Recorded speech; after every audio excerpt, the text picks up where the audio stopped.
ಭೋಪಾಲ್ನಲ್ಲಿ ಆತ್ಮಹತ್ಯೆಗೆ ಶರಣಾದಂತಹ ಟ್ವಿಷಾ ಕೇಸ್ಗೆ ಹೊಸ ಟ್ವಿಸ್ಟ್ ಒಂದು ಸಿಕ್ಕಿದೆ. ಸಾವಿಗೂ ಮೊದಲು ಸ್ನೇಹಿತೆಯೊಂದಿಗೆ ಟ್ವಿಷಾ ಶರ್ಮಾ ಚಾಟಿಂಗ್ ಮಾಡಿದ್ರು ಅಂತ ತಿಳಿದು ಬಂದಿದೆ. ತನ್ನ ಜೀವನದ ಬಗ್ಗೆ, ಆತಂಕದ ಭಾವನೆಯ ಬಗ್ಗೆಯೂ ಕೂಡ ಆಕೆ ಆ ಚಾಟಿಂಗ್ನಲ್ಲಿ ಪ್ರಸ್ತಾಪವನ್ನು ಮಾಡಿದ್ದಾರೆ. ವಿಚಾರ ವಿನಿಮಯದ ವೇಳೆ ಈ ವಿಚಾರಗಳು ಕೂಡ ಪ್ರಸ್ತಾಪ ಆಗಿದೆ ಅಂತ ಹೇಳಲಾಗ್ತಾ ಇದೆ. ನಾನು ಮನೆಯಲ್ಲಿಯೇ ಕುಳಿತಿರೋದ್ರಿಂದ ನನಗೆ ಆತಂಕ ಇದೆ. ಮೇ 7ನೇ ತಾರೀಕು ವಾಟ್ಸಾಪ್ನಲ್ಲಿ ಸ್ನೇಹಿತೆಯೊಂದಿಗೆ ಟ್ವಿಷಾ ಶರ್ಮಾ ಚಾಟ್ ಮಾಡಿರುವಂಥದ್ದು.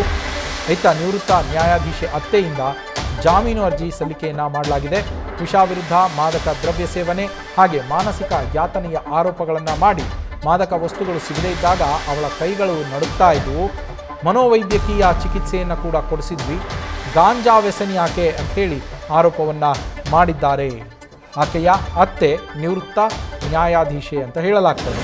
ಆಕೆಯ ಪತಿ ಕೂಡ ಖ್ಯಾತ ಲಾಯರ್, ಅಲ್ಲಿ ಹೈಕೋರ್ಟ್ನ ಲಾಯರ್ ಅವರು ಕೂಡ, ರಿತಿಕ್ ಅಂತೇಳಿ ಅವರ ಪತಿ ಇದ್ದಾರೆ, ಅವರು ಕೂಡ. ಭಾರಿ ಸಂಚಲನವನ್ನು ಮೂಡಿಸಿರುವಂತಹ ಕೇಸ್ ಇದು. ಟ್ವಿಷಾ ಶರ್ಮಾ ಸಾವಿನ ಕೇಸ್ ಏನಿದೆ ಇದು ಸಾಕಷ್ಟು ಸಂಚಲನವನ್ನು ಮೂಡಿಸಿದೆ. ಭೋಪಾಲ್ನಲ್ಲಿ ನಡೆದಂತಹ ಘಟನೆ ಇದು. ಈ ಘಟನೆಯಲ್ಲಿ ಟ್ವಿಷಾ ಶರ್ಮಾ ಸಾವಿಗೆ ಶರಣಾಗಿರುವಂಥದ್ದು. ಈ ಕೇಸು ಭಾರಿ ಸಂಚಲನವನ್ನು ಮೂಡಿಸಿದ್ದು. ಇದೀಗ ಅವರ ಅತ್ತೆ ಜಾಮೀನು ಕೋರಿ ಅರ್ಜಿಯನ್ನು ಸಲ್ಲಿಸಿದ್ದಾರೆ. ಈ ಸಂದರ್ಭದಲ್ಲಿ ತಮ್ಮ ಸೊಸೆ ಮಾದಕ ವ್ಯಸನಿಯಾಗಿದ್ಲು, ಡ್ರಗ್ ಅಡಿಕ್ಟ್ ಆಗಿದ್ಲು ಅಂಥೇಳಿ ಅವರು ಆರೋಪವನ್ನು ಕೂಡ ಮಾಡಿರುವಂಥದ್ದು. ಯಾವ ಮಟ್ಟಿಗೆ ಡ್ರಗ್ ಅಡಿಕ್ಟ್ ಅಂದರೆ ಆಕೆ ಡ್ರಗ್ಸ್ ಸಿಗದೇ ಇದ್ದರೆ ಕೈ ನಡುಗ್ತಾ ಇದ್ವು ಅಂತ ಹೇಳಿದ್ದಾರೆ. ಹಾಗಿದ್ರೆ ಏನು ಈ ಘಟನೆ ನೋಡ್ತಾ ಹೋಗೋಣ ಡೀಟೇಲ್ ಆಗಿ. 5 ತಿಂಗಳ ಹಿಂದೆ ಮದುವೆ ಆಗಿರುತ್ತೆ ಟ್ವಿಷಾಗೆ. ನವವಿವಾಹಿತೆ ಈಕೆ ನಿಗೂಢವಾಗಿ ಸಾವನ್ನಪ್ತಾರೆ. 33 ವರ್ಷದ ಟ್ವಿಷಾ ಶರ್ಮಾ ಸಾವಿಗೆ ಶರಣಾಗಿರುವಂಥದ್ದು.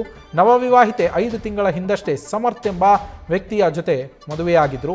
ಮೇ 12ರಂದು ಭೋಪಾಲ್ನ ಕಟಾರಾ ಹಿಲ್ಸ್ ಪ್ರದೇಶದಲ್ಲಿ ಈ ಘಟನೆ ನಡೆದಿರುವಂಥದ್ದು. ಸಾವಿಗೂ ಮುನ್ನ ಮೃತ ಟ್ವಿಷಾ ಶರ್ಮಾ ತನ್ನ ತಾಯಿಗೆ ಕರೆಯನ್ನು ಮಾಡಿದ್ಲು.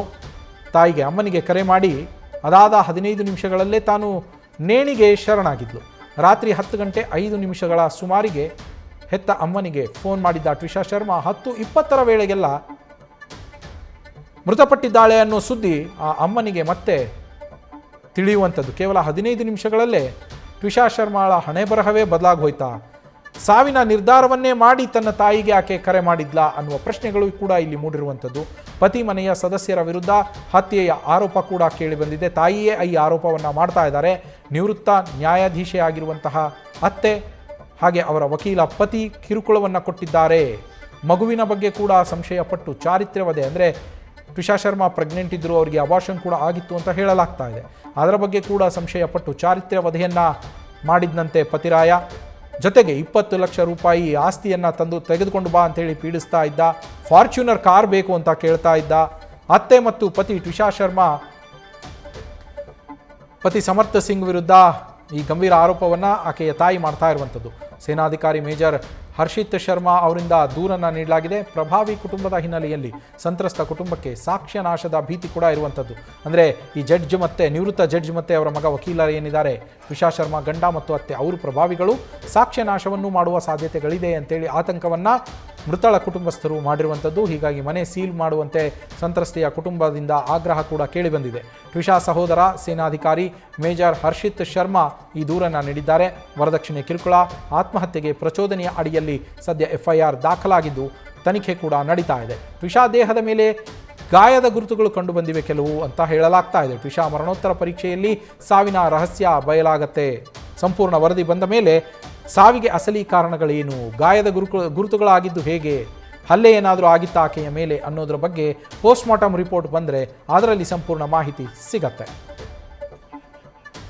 ನಮ್ಮ ಪ್ರತಿನಿಧಿ ವಿದ್ಯಾ ಫೋನ್ ಸಂಪರ್ಕದಲ್ಲಿದ್ದಾರೆ. ವಿದ್ಯಾ, ಟ್ವಿಷಾ ಶರ್ಮಾ ಕೇಸ್ ಭೋಪಾಲ್ ಅಷ್ಟೇ ಅಲ್ಲ, ಬಹುಶಃ ಈಗ ಇಡೀ ದೇಶಾದ್ಯಂತ ಸಂಚಲನವನ್ನು ಮೂಡಿಸಿರುವಂತಹ ಪ್ರಕರಣ ಅಂತಲೇ ಹೇಳ್ಬೋದು. ಇದು ಎರಡೂ ಕಡೆಯೂ ಪ್ರಭಾವಿ ಕುಟುಂಬಗಳೇ. ಯಾವ ರೀತಿಯಲ್ಲಿ ತನಿಖೆ ಸಾಗ್ತಾ ಇದೆ? ಮೃತಳ ಕುಟುಂಬಸ್ಥರ ಆರೋಪವೇನು, ಅದನ್ನು ಅಲ್ಲಗಳಿತಿದ್ದಾರೆ ಅಂತೇಳಿ ತಿಳಿದು ಬಂದಿದೆ ಗಂಡನ ಕಡೆಯವರು? ನವೀನ್, ಈ ಪ್ರಕರಣ ಈಗ ದೇಶಾದ್ಯಂತ ಸಂಚಲನ ಸೃಷ್ಟಿ ಮಾಡಿದೆ. ಅದರಲ್ಲೂ ಪ್ರಮುಖವಾಗಿ ದೆಹಲಿನಲ್ಲಿ ಇವತ್ತು ಜಂತರ್ ಮಂತರ್ನಲ್ಲಿ ಪ್ರತಿಭಟನೆ ನಡೆದಿದೆ. ಟ್ವಿಷಾ ಶರ್ಮಾ ಸಾವನ್ನಪ್ಪಿ 1 ವಾರದ ಬಳಿಕ ಈ ಪ್ರಕರಣ ಬಹಳಷ್ಟು ದೊಡ್ಡ ಮಟ್ಟದಲ್ಲಿ ಸದ್ದಾಗ್ತಾ ಇದೆ. ಅದಕ್ಕೆ ಕಾರಣ ಟ್ವಿಷಾ ಶರ್ಮಾ ಯಾರನ್ನ ಮದುವೆಯಾಗಿದ್ಲು, ಸಮರ್ಥ್ ಎಂಬ ವ್ಯಕ್ತಿ, ಆತನ ತಾಯಿ, ಆಕೆ ರಿಟೈರ್ಡ್ ಡಿಸ್ಟ್ರಿಕ್ಟ್ ಜಡ್ಜ್. ಆಕೆಗೆ ಈ ಪ್ರಕರಣದಲ್ಲಿ ಈಗಾಗಲೇ ಆಕೆ ನಿರೀಕ್ಷಣಾ ಜಾಮೀನನ್ನ ಪಡ್ಕೊಂಡಿದ್ದಾರೆ. ಇದೆಲ್ಲವೂ ಕೂಡ ಬಹಳ ಅನುಮಾನಕ್ಕೆ ಕಾರಣ ಆಗ್ತಾ ಇದೆ.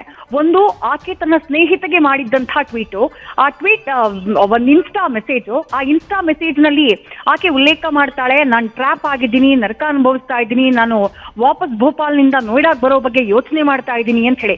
ಜೊತೆಗೆ ಆಕೆಯ ಹೆತ್ತವರು ಈಗಾಗಲೇ ಆಕೆ ಈ ಹಿಂದೆ ಮಾಡಿದ್ದಂತಹ ಈ 5 ತಿಂಗಳ ಅವಧಿ, ಮದುವೆಯಾಗಿ ಬರೇ 5 ತಿಂಗಳಾಗಿತ್ತು, ಆಕೆ ಮಿಸ್ ಪುಣೆ ಆಗಿದ್ದೋಳು, ನಟನೆಯಲ್ಲಿ ಭಾಗಿಯಾಗಿದ್ದೋಳು, ಅಷ್ಟು ಒಳ್ಳೆ ರೀತಿಯಲ್ಲಿ ತನ್ನ ಕರಿಯರ್ನ ಕಟ್ಟಿಕೊಳ್ಳುವಂತಹ ಪ್ರಯತ್ನವನ್ನ ಮಾಡಿದ್ದಂತಹ ಯುವತಿ ಟ್ವಿಷಾ ಶರ್ಮಾ. ಆದ್ರೆ ಮದುವೆಯಾಗಿ 5 ತಿಂಗಳಿಗೆ ಆಕೆ ಸಾವನ್ನಪ್ಪುವಂತಹ ಸಿಚುವೇಶನ್ ನಿರ್ಮಾಣ ಆಗತ್ತೆ ಅಂತಂದ್ರೆ ಅಂಥದ್ದೇನಾಯ್ತು 5 ತಿಂಗಳಲ್ಲಿ ಅನ್ನುವಂತಹ ಪ್ರಶ್ನೆ ಕಾಡ್ತಾ ಇದೆ. ಅದಕ್ಕೆ ಪೂರಕವಾಗಿ ಏನ್ ಆರೋಪವನ್ನ ಮಾಡ್ತಾ ಇದ್ದಾರೋ, ಆತನಿಂದ ಟಾರ್ಚರ್ ಆಗಿದೆ, ಆತನ ಕುಟುಂಬದಿಂದ ವರದಕ್ಷಿಣೆಗಾಗಿ ಕಿರುಕುಳವನ್ನ ಕೊಡ್ಲಾಗ್ತಾ ಇತ್ತು, ಮೆಂಟಲಿ ಹೆರಾಸ್ ಮಾಡ್ಲಾಗ್ತಾ ಇತ್ತು ಮಗಳನ್ನ ಅಂತ ಹೇಳಿ ಮಗಳು ಈ ಹಿಂದೆ ಮಾಡಿದಂತಹ ಒಂದಿಷ್ಟು ಮೆಸೇಜ್ಗಳ ಸ್ಕ್ರೀನ್ ಶಾಟ್ಗಳನ್ನ ತೋರಿಸುವಂತಹ ಕೆಲಸವನ್ನ ಆಕೆಯ ಕುಟುಂಬ ಮಾಡಿದೆ. ಇನ್ನು ಮೊದಲ ಅಟಾಪ್ಸಿ ಬಂದಂತಹ ಟೈಮ್ನಲ್ಲಿ ನವೀನ್, ಈ ಮರಣೋತ್ತರ ಪರೀಕ್ಷೆಯ ವರದಿ ಬಂದಂತಹ ಟೈಮ್ನಲ್ಲಿ ಅದರಲ್ಲಿ ಆಕೆ ಸೂಸೈಡ್ ಮಾಡ್ಕೊಂಡಿದ್ದು ಕನ್ಫರ್ಮ್ ಆಗಿತ್ತು. ಆಕೆ ಹ್ಯಾಂಗ್ ಮಾಡ್ಕೊಂಡು ಜೀವವನ್ನ ಕಳ್ಕೊಂಡಿದ್ದಾಳೆ ಅನ್ನೋದು ಆ ಅಟಾಪ್ಸಿಯಲ್ಲಿ ಕನ್ಫರ್ಮ್ ಆಗಿತ್ತು. ಬಟ್ ಆ ಅಟಾಪ್ಸಿ ಇನ್ನೂ ಒಂದು ವಿಚಾರವನ್ನ ಮೆನ್ಷನ್ ಮಾಡಿತ್ತು, ದೇಹದಲ್ಲಿ ಸಣ್ಣ ಪುಟ್ಟ ಮೈನರ್ ಇಂಜುರಿಗಳು ತುಂಬಾ ಇದಾವೆ ಅನ್ನೋದನ್ನ ಆ ಮರಣೋತ್ತರ ಪರೀಕ್ಷಾ ವರದಿ ಮೆನ್ಷನ್ ಮಾಡುತ್ತೆ.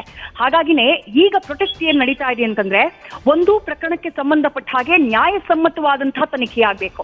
ಎರಡನೇದು, ಈ ಮರಣೋತ್ತರ ಪರೀಕ್ಷೆಯನ್ನ ಏನ್ ಮಾಡಲಾಗಿದೆ, ಮತ್ತೊಂದು ಮರಣೋತ್ತರ ಪರೀಕ್ಷೆಯನ್ನ ಮಾಡಬೇಕು. ಮೊದಲ ಬಾರಿಗೆ ಆಗಿರುವಂತಹ ಮರಣೋತ್ತರ ಪರೀಕ್ಷೆಯ ಮೇಲೆ ನಮಗ್ ನಂಬಿಕೆ ಇಲ್ಲ, ಆಕೆಯನ್ನ ಕೊಲೆನೇ ಮಾಡಿರುವಂತಹ ಚಾನ್ಸಸ್ ಇದೆ. ಯಾಕಂದ್ರೆ ನನ್ನ ಮಗಳು ನನಗೆ ಕಾಲ್ ಮಾಡಿ ಅಳ್ತಾ ಇದ್ಲು, ಆ ಸಂದರ್ಭದಲ್ಲಿ ಆಕೆಯ ಗಂಡ ರೂಮಿಗೆ ಬರ್ತಾನೆ, ರೂಮಿಗೆ ಬಂದಂತಹ 10 ನಿಮಿಷಕ್ಕೆ ಆಕೆಯ ಜೀವ ಹೋಗುತ್ತೆ ಅಂತಂದ್ರೆ ಆತನೇ ಏನೋ ಮಾಡಿರ್ಬೇಕು ಅನ್ನುವಂತಹ ಬಲವಾದ ಅನುಮಾನ ನಮ್ಗಿದೆ. ಹಾಗಾಗಿ ಮರಣೋತ್ತರ ಪರೀಕ್ಷೆ, ಆ ಕುಟುಂಬ ಪ್ರಭಾವಿ ಕುಟುಂಬ, ಅವರು ಪ್ರಭಾವವನ್ನ ಬೀರಿರುವಂತಹ ಸಾಧ್ಯತೆ ಇದೆ. ಹೀಗಾಗಿ 2ನೇ ಬಾರಿ ಮರಣೋತ್ತರ ಪರೀಕ್ಷೆಯನ್ನ ಮಾಡಿ ಅಂತ ಹೇಳಿ ಆ ಕುಟುಂಬ ಆಗ್ರಹಿಸ್ತಾ ಇದೆ. ಜೊತೆಗೆ ಟ್ವಿಷಾ ಶರ್ಮಾ ಪರವಾಗಿ ಈಗ ಬಹಳ ಸಂಖ್ಯೆಯಲ್ಲಿ ಜನ ಇವತ್ತು ಜಂತರ್ ಮಂತರ್ನಲ್ಲಿ ಪ್ರತಿಭಟನೆಯಲ್ಲೂ ಕೂಡ ಭಾಗಿಯಾಗಿದ್ರು. ದೇಶಾದ್ಯಂತ ಈ ಪ್ರಕರಣ ಚರ್ಚೆ ಕೂಡ ಆಗ್ತಾ ಇದೆ. ರಿಟೈರ್ಡ್ ಜಡ್ಜ್ ಈ ಪ್ರಕರಣದಲ್ಲಿ ಇನ್ವಾಲ್ವ್ ಆಗಿರೋದ್ರಿಂದ ಅಥವಾ ಅವರ ಸೊಸೆಯೇ ಸೂಸೈಡ್ ಮಾಡ್ಕೊಂಡಿರೋದ್ರಿಂದ ಪ್ರಕರಣ ಸಂಚಲನಕ್ಕೆ ಕಾರಣ ಆಗಿದೆ. ಪೊಲೀಸರು ಹೀಗಾಗಿ ತನಿಖೆ ಮತ್ತೊಮ್ಮೆ ಮಾಡಲೇಬೇಕಾದಂತಹ ಅಥವಾ ಅಟಾಪ್ಸಿಯನ್ನ ಮತ್ತೊಮ್ಮೆ ಮಾಡಲೇಬೇಕಾದಂತಹ ಒಂದು ಒತ್ತಡಕ್ಕೆ ಸಿಲುಕಿದ್ದಾರೆ. Naveen, thank you Vidya. News first, ನಿರ್ಭೀತಿಯಿಂದ ನಿಮ್ಮ ಪರವಾಗಿ.